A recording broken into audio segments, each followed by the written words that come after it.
Midday, you're with the phone in on BBC Radio Wales, taking your calls today on the latest report into the COVID pandemic. Denise in Ball has been in touch. Hello, Denise, on WhatsApp. Good morning, Oliver. Good afternoon, Denise. I can remember clearly how the Welsh Government reacted at the beginning of the COVID pandemic. Mark Drakeford acted with integrity and rolled out the vaccines as soon as possible. The Christmas lockdown was needed later. I praised him throughout this dreadful time that we all endured. He isolated the Welsh people quickly. It was a situation that no leader in our world had experienced and therefore led to many difficult decisions having to be made. He placed the Welsh people first before our economy, and that takes guts. Well done, Mark. That's Denise in Ball. And Tony as well. My general point is that hindsight is a marvellous thing when you're hit with something that we've not been through since World War I, the Spanish flu.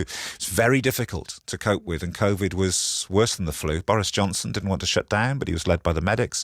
It's very easy to be critical. You don't lock down. You don't put everything on lockdown. You wash your hands and you get on with it. That's Tony. So clearly, Tony, Denise, sharing the view that something unforeseen then took a little bit of getting used to work out how to deal with it. But the question is, was it unforeseen, or should governments have been better prepared for what they call a black swan event, something unexpected that can come along and shake us all up? Yanto Evans is from Cwmbran, a trustee of the charity Long COVID Support, has long COVID himself. Hello, Yanto. Morning, Ollie. Hi there. I think all of us, to an extent, will have an understanding and a little sympathy for governments trying to learn on the job how to react to something that's moving and moving fast. But still, do you think they should have been better prepared for this event? Well, I think it's fair to say that the pandemic was, it was a huge event in our lifetime. It was unprecedented. And, we had to act fast. But I still maintain that we could have been better prepared.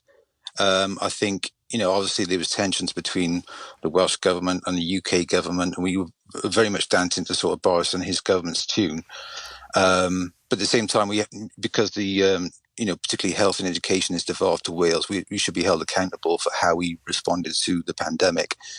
So I think there's certain things that we could have done better. And I think the important thing is that we learn the lessons from this latest pandemic to guard against any future pandemics, which is a very real possibility. Yeah, one of Baroness Hallett's key findings was, and I find this very interesting, I was speaking to Des Clifford about this, who was running Mark Drakeford's office at the time, is that in those early stages, and we were talking about this a lot on breakfast actually, and you'll remember this, Yanto. I can remember clearly sitting and watching those emergency hospitals being built in China and thinking, right, something's going on there, and then we were sort of seeing pictures from Italy, and it seemed it is coming here, and when's it going to come here?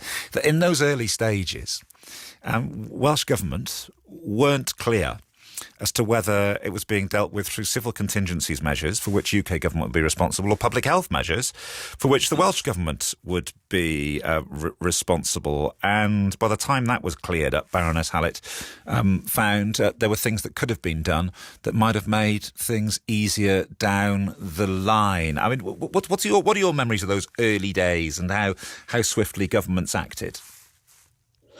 And I'll be honest, I was severely ill at the time, so my memory of that time is quite foggy. Yeah, because you fell ill in the April, didn't you? Yeah, it was literally weeks after lockdown. So like I said, my memory is quite hazy, but I followed the news as best as I could, along with everyone else. I think the relationships between the governments, both UK and Wales, and perhaps the other nations as well, is something that really needs to be looked at, and ensure there's proper channels of communication. But there's, as I said before, the preparation. That we've talked about the lack of PPE that was available, in the run up to a pandemic. That clearly wasn't in place. Then the response was very much built around the assumption that it was going to be a flu pandemic, this was why they reinforced these measures around hand washing, and social distancing. We've now since learned that, this is an airborne pathogen, for example. Yet even now today, the guidance is very much around that it's spread by droplets. And this is something that, as a charity, we would like to see, is that there's more public health messaging around, COVID in general, and also surveillance of COVID pathogens, not just COVID, but, we talk about the next pandemic, WHO referred to it as disease X.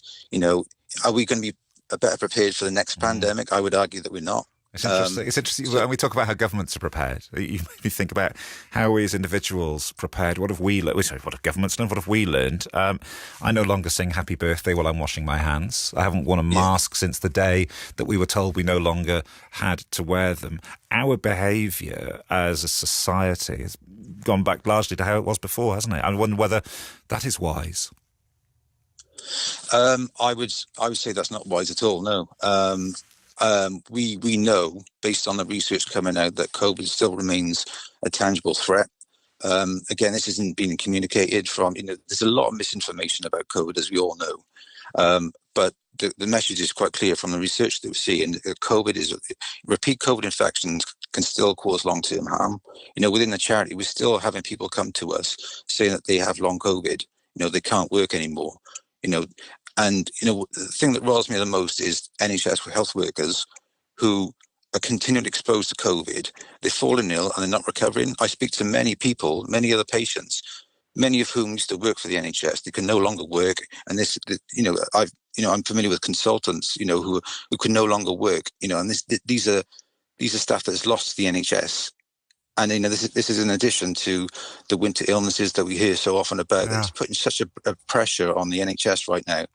And this is aligned with things like the economically inactive, staff shortages, school absenteeism. No one's joining the dots that it's all down to COVID. Yanto, we need to move on. But yeah, I just think now, how many times have you heard? I've heard it countless times. Might even have said it. Yeah, been a bit unwell last few weeks. I think it might have been COVID. I don't know. We're not testing anymore and all the rest of it. It does seem like we've gone back to the way that we were. I'm grateful to you, Yanto. I wish you well. Yanto Evans there from Cumbrae. So 03700 100 110. Maybe that is the key point. Not what have governments learned.